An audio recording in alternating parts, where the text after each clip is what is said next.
ನಮಸ್ಕಾರ. ಡಯಾಬಿಟೀಸ್ ಅಂದ ತಕ್ಷಣನೇ ನಾವು ಏನು ಅನ್ಕೋತೀವಿ ಅಂತಂದರೆ ಸಕ್ಕರೆ ನಿಲ್ಲಿಸಬೇಕು, ನಾವು ಬೇರೆದೆಲ್ಲ ತಗೋಬೋದು, ಸಕ್ಕರೆ ಒಂದು ನಿಲ್ಲಿಸಿದ್ರೆ ಸಾಕು ಡಯಾಬಿಟೀಸ್ ಕಂಟ್ರೋಲಿಗೆ ಬರುತ್ತೆ ಅಂತ. ಇತ್ತೀಚೆಗೆ ನಾವು ಗಮನದಲ್ಲಿ ಇಟ್ಕೊಂಡಾಗ ತುಂಬ ಅತಿ ಸಣ್ಣ ವಯಸ್ಸಿನಲ್ಲೂ ಡಯಾಬಿಟೀಸ್ ಬರ್ತಾ ಇದೆ. ಮೊದಲು ಹೆಂಗಿತ್ತು ಅಂತಂದರೆ ವಯಸ್ಸಾದಾಗ ಮಾತ್ರ ಡಯಾಬಿಟೀಸ್ನ ನಾವು ಗಮನಿಸ್ತಾ ಇದ್ದಿದ್ದು. ಅಂದರೆ ಒಂದು 50 ದಾಟದ ಮೇಲೆ ಅಥವಾ 60 ದಾಟದ ಮೇಲೆ ಅಷ್ಟೇ ನಮಗೆ ಕೇಳಿಸ್ತಾ ಇದ್ದಿದ್ದು, ನನಗೆ ಡಯಾಬಿಟೀಸ್ ಬಂದಿದೆ ಅಂತ. ಆದರೆ ಇತ್ತೀಚಿನ ದಿನಗಳಲ್ಲಿ ಏನಾಗಿದೆ ಅಂತಂದರೆ 22 ವರ್ಷದವರು ನಮಗೆ ಬರ್ತಾರೆ, ನಂಗೆ ಡಯಾಬಿಟೀಸ್ ಅಥವಾ ಪ್ರೀ ಡಯಾಬಿಟಿಕ್ ಅಂದರೆ HbA1c ಜಾಸ್ತಿ ಆಗಿದೆ, ಹೇಗೆ ಕಮ್ಮಿ ಮಾಡ್ಕೊಳ್ಳೋದು ಅಂತ.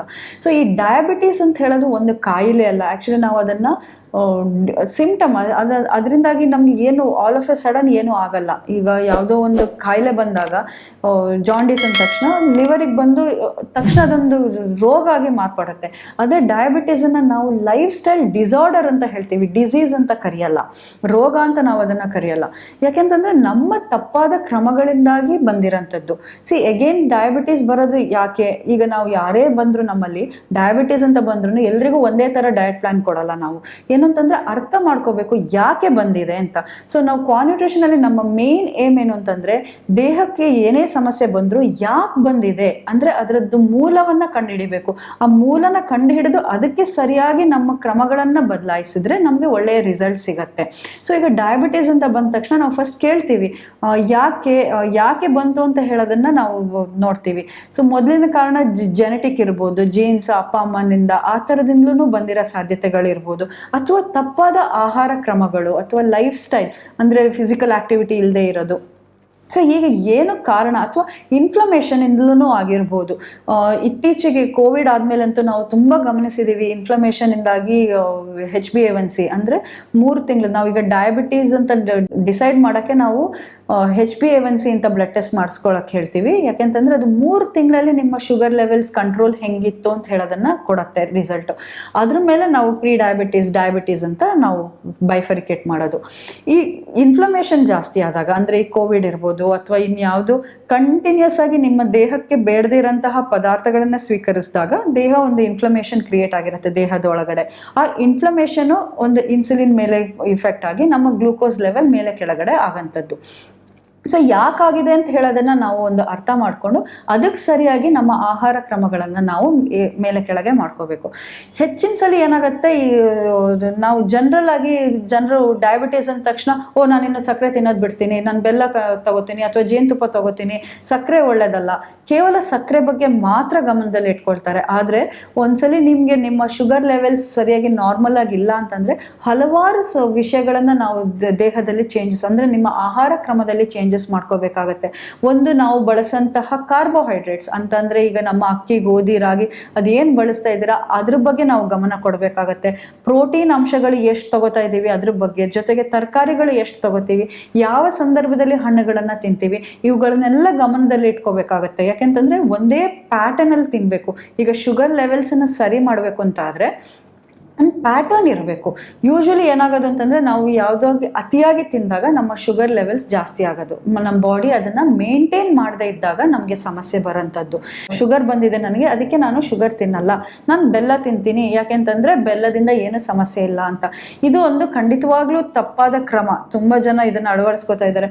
ಆದರೆ ಏನು ಅಂತಂದರೆ ನಾವು ಶುಗರ್ಸನ್ನು ನೋಡಿದಾಗ ಅಂದರೆ ಶುಗರ್ ಲೆವೆಲ್ಸ್, ಈಗ ನಾವು ಯಾವುದೇ ಆಹಾರ ಸ್ವೀಕರಿಸಿದಾಗ ಅದು ಜೀರ್ಣ ಆಗಿ ನಮ್ಮ ರಕ್ತವನ್ನು ಸೇರುತ್ತೆ. ಆ ರಕ್ತವನ್ನು ಸೇರಿದಾಗ ಎಷ್ಟು ಸ್ಪೈಕ್ ಆಗುತ್ತೆ ಅಂದರೆ ಈಗ ಗ್ಲೂಕೋಸ್ ಲೆವೆಲ್ ಯೂಶಲಿ ಒಂದು ನಾರ್ಮಲ್ ಲೈನಲ್ಲಿ ಹೋಗ್ತಾ ಇರಬೇಕು, ಒಂದೇ ಫ್ಲೋ ಅಲ್ಲಿ ನಮಗೆ ಗ್ಲೂಕೋಸ್ ನಮ್ಮ ಬಾಡಿನ ಸೇರ್ಕೋತಾ ಇರಬೇಕು, ರಕ್ತನ ಸೇರಬೇಕು. ಯಾವುದೋ ಒಂದು ಪದಾರ್ಥವನ್ನು ತಗೊಂಡಾಗ ಇದ್ದಕ್ಕಿದ್ದಂಗೆ ಗ್ಲೂಕೋಸ್ ಲೆವೆಲ್ ಜಾಸ್ತಿ ಆಗುತ್ತೆ, ನಾವು ಅದನ್ನು ಸ್ಪೈಕ್ ಅಂತ ಕರಿತೀವಿ. ಸೊ ಈಗ ಶುಗರ್ ತಗೊಂಡಾಗ, ಸಕ್ಕರೆ ಅಂತ ತಗೊಂಡಾಗ, ಸಕ್ಕರೆ ರಿಫೈಂಡು ಅದಕ್ಕೆ ನಮಗೆ ಬೇಗ ಸ್ಪೈಕ್ ಸಿಗತ್ತೆ ಅಂತ ನಾವು ಜನ ಹೇಳ್ತಾರೆ. ಸೊ ಈ ಶುಗರ್ ತಗೊಂಡಾಗ ಸ್ಪೈಕ್ ಆಗುತ್ತೆ. ಸೊ ಅದನ್ನು ಕಮ್ಮಿ ಮಾಡ್ಕೊಳ್ಳೋಕ್ಕೆ ನಾವು ಗ್ಲೈಸೆಮಿಕ್ ಲೋಡ್ ಅಂತೆಲ್ಲ ಕರಿತೀವಿ. ಸೊ ಸಿಂಪಲ್ ಆಗಿ ಹೇಳಬೇಕು ಅಂತಂದರೆ ನಾವು ಸಕ್ಕರೆ ತಿಂದಾಗ ಒಂದು ಸ್ಪೈಕ್ ಆಗುತ್ತೆ, ಮತ್ತೆ ಪುನಃ ಕೆಳಗಡೆ ನಾರ್ಮಲ್ ಆಗುತ್ತೆ ಸ್ವಲ್ಪ ಹೊತ್ತಿಗೆ. ಅದೇ ಬೆಲ್ಲ ತಿಂದಾಗ ಸ್ಪೈಕ್ನು ಅದೇ ಥರದಲ್ಲೇ ಆಗುತ್ತೆ. ತುಂಬ ಜನ ಹೇಳ್ತಾರೆ ಇಲ್ಲ ಬೆಲ್ಲದಲ್ಲಿ ಜಾಸ್ತಿ ನ್ಯೂಟ್ರಿಯೆಂಟ್ಸ್ ಇದೆ, ಅದರಲ್ಲಿ ಜಾಸ್ತಿ ಕ್ಯಾಲ್ಶಿಯಂ ಇದೆ, ಜಾಸ್ತಿ ಅಯರ್ನ್ ಇದೆ, ಅದು ದೇಹಕ್ಕೆ ಒಳ್ಳೆಯದು ಅಂತ ಹೇಳ್ಬಿಟ್ಟು ತಗೋತಾರೆ. ಆದರೆ ನೀವು ಶುಗರ್ ಅಂತ ತಗೊಂಡಾಗ ಅದರಲ್ಲೂ ಸ್ಪೈಕ್ ಮೋರ್ ಆರ್ ಲೆಸ್ ಇದರಷ್ಟೇ ಇರುತ್ತೆ, ಸಕ್ಕರೆನೇ ಅಷ್ಟೇ. ಈಗ ಸಕ್ಕರೆ ಫಾರ್ ಎಕ್ಸಾಂಪಲ್ 50 ಲೆವೆಲಿಗೆ ಹೋಗುತ್ತೆ ಅಂತ ಆದರೆ ಬೆಲ್ಲದಲ್ಲಿ 48ಕ್ಕೆ ಹೋಗ್ಬೋದು. ಸೊ ಎಲ್ಲಿ ಡಿಫ್ರೆನ್ಸ್ ಸ್ವಲ್ಪನೇ, very marginal difference. So over all ಈಗ ಡಯಾಬಿಟಿಕ್ ಆಗಿರಬೇಕಾದ್ರೆ ನೀವು ಸಕ್ಕರೆ ಆಗಿರ್ಬೋದು ಅಥವಾ ಬೆಲ್ಲ ಇರ್ಬೋದು ಅಥವಾ ಜೇನುತುಪ್ಪ ಇರ್ಬೋದು, ಎಲ್ಲನೂ ಮೋರರ್ಲೆಸ್ ಒಂದೊಂದು ಮೆಟ್ಲು ಮಾತ್ರ ಡಿಫ್ರೆನ್ಸ್. ಇವಾಗ ಏನೋ ಒಂದು 10 ಮೆಟ್ಲು ಡಿಫ್ರೆನ್ಸ್ ಇದ್ರೆ ಓಕೆ, 10 ಮೆಟ್ಲು ಡಿಫ್ರೆನ್ಸ್ ಇದೆ ಆದ ಕಾರಣದಿಂದ ಓಕೆ ಸಕ್ಕರೆಗಿಂತ ಬೆಲ್ಲ ಒಳ್ಳೇದು ಅಂತ ನಾವು ಹೇಳ್ಬೋದು. ಆದರೆ ಒಂದೊಂದು ಮೆಟ್ಲು ಅಥವಾ 1-2 ಮೆಟ್ಲು ಮೇಲೆ ಕೆಳಗಿರ್ಬೇಕಾದ್ರೆ ತುಂಬ ಇಂಪ್ಯಾಕ್ಟ್ ದೇಹದಲ್ಲಿ ಮಾಡಲ್ಲ. ಯಾವಾಗೋ ಒಂದ್ಸಲಿ ನೀವು ತಿನ್ಬೇಕಾದ್ರೆ ಸಮಸ್ಯೆ ಇಲ್ಲ, ಓಕೆ ನಾವು ಸಕ್ಕರೆಗಿಂತ ಬೆಲ್ಲ ಒಳ್ಳೇದು ಅಂತ ನಾವು ಹೇಳ್ಬೋದು.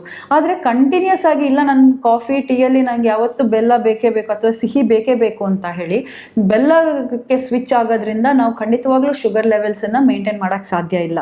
ಯಾಕೆಂತಂದರೆ ಎಲ್ಲದ್ರದ್ದು ಗ್ಲೈಸೆಮಿಕ್ ಇಂಡೆಕ್ಸ್ ಅಂತ ನಾವು ಹೇಳ್ತೀವಿ, ಅಂದರೆ ಅದರದ್ದು ಇಂಡೆಕ್ಸ್ ಅದು ಎಷ್ಟು ಸ್ಪೈಕ್ ಕೊಡುತ್ತೆ ಅದ್ರ ಮೇಲೆ ಒಂದು ಮಾಪನವನ್ನು ಕ್ರಿಯೇಟ್ ಮಾಡಿದ್ದೇವೆ ನಾವು. ಆ ಮಾಪನದ ಮೇಲೆ ನಾವು ನೋಡಿದಾಗ ನಮ್ಮ ದೇಹಕ್ಕೆ ಗ್ಲೂಕೋಸ್ ಯಾವಾಗ ಅದು ಸೇರ್ಕೊಳ್ಳೋದು ಏನಿದೆ, ಶುಗರ್ಸ್ ಆಗಿ ಜಾಸ್ತಿ ಆಗೋದು ಏನಿದೆ, ಆಲ್ಮೋಸ್ಟ್ ಎಲ್ಲ ಒಂದೇ ರೀತಿನೇ ಇದೆ. ಈ ಕ್ಯಾಲ್ಶಿಯಂ ಅಯನ್ ಏನಿದೆ ನ್ಯೂಟ್ರಿಯೆಂಟ್ಸ್, ನ್ಯೂಟ್ರಿಯೆಂಟ್ಸ್ ಅಂತ ತಗೊಂಡಾಗ ಸಕ್ಕರೆಗಿಂತ ಜಾಸ್ತಿ ನ್ಯೂಟ್ರಿಯೆಂಟ್ಸ್ ಬೆಲ್ಲದಲ್ಲಿ ಇರೋದು ಹೌದು. ಆದರೆ ಅತಿಯಾಗಿ ಏನು ನಮ್ಮ ದೇಹಕ್ಕೆ ಬೇಕಾಗುವ ಎಲ್ಲ ಕ್ಯಾಲ್ಶಿಯಂ ಅಂಶ ಇರ್ಬೋದು ಅಥವಾ ಅಯನ್ ಕಬ್ಬಿಣದ ಅಂಶ ಏನಿದೆ ಅದು ನಮ್ಮ ಬೆಲ್ಲದ ಮುಖಾಂತರ ಸಿಗಲ್ಲ, ಎಲ್ಲೋ ಒಂದು ಚೂರು ಸಿಗತ್ತೆ. ಏನೋ ಒಂದು ಕಂಪ್ಲೀಟ್ಲಿ ಏನೂ ಇಲ್ಲದೆ ಇರೋದಕ್ಕಿಂತ ಒಂದು ಸ್ವಲ್ಪ ಇರೋಂಥದ್ದು ತಿನ್ನೋದು ಬೆಟರ್ ಅಂತ ಹೇಳೋದು. ಆ ದೃಷ್ಟಿಕೋನದಲ್ಲಿ ಸಕ್ಕರೆಗಿಂತ ಬೆಲ್ಲ ಒಳ್ಳೆಯದು. ಆದರೆ ಶುಗರ್ ದೃಷ್ಟಿಯಿಂದ ಅಂದರೆ ಡಯಾಬಿಟೀಸ್ ದೃಷ್ಟಿಯಿಂದ ನಾವು ಬೆಲ್ಲ ಮತ್ತು ಸಕ್ಕರೆ ಅಂತ ಕಂಪೇರ್ ಮಾಡಿದಾಗ ನಮಗೆ ಬೆಲ್ಲ ಇರ್ಬೋದು, ಸಕ್ಕರೆ ಇರ್ಬೋದು, ಅಥವಾ ನಿಮ್ಮ ಬ್ರೌನ್ ಶುಗರ್ ಅಂತ ಕರೆಯೋದು ಅಥವಾ ಜೇನುತುಪ್ಪ ಇರ್ಬೋದು, ಎಲ್ಲನೂ ಕೇವಲ ಒಂದೊಂದು ಮೆಟ್ಲಿನ ಡಿಫ್ರೆನ್ಸ್ ಅಷ್ಟೇ ಇರೋಂಥದ್ದು. ಸೊ ಅದನ್ನು ಕಂಟಿನ್ಯೂಸ್ ಆಗಿ ನಾವು ತಿಂತಾ ಹೋದರೆ ಖಂಡಿತವಾಗ್ಲೂ ನಮ್ಮ ಶುಗರ್ ಲೆವೆಲ್ಸನ್ನು ಮೇಂಟೈನ್ ಮಾಡೋಕ್ಕೆ ಸಾಧ್ಯ ಇಲ್ಲ. ಈ ದೃಷ್ಟಿಯಿಂದ ಖಂಡಿತವಾಗ್ಲೂ ಮುಂದೆ ನೀವು ನಿಮ್ಮ ಡಯಾಬಿಟಿಕ್ ಆಗಿದ್ದರೆ ನೀವು ತಿನ್ನುವಂತಹ ಸಕ್ಕರೆ ಅಥವಾ ಸಿಹಿ ಪದಾರ್ಥಗಳ ಬಗ್ಗೆ ಗಮನ ಕೊಡೋದು ತುಂಬ ಮುಖ್ಯವಾಗಿರುತ್ತೆ.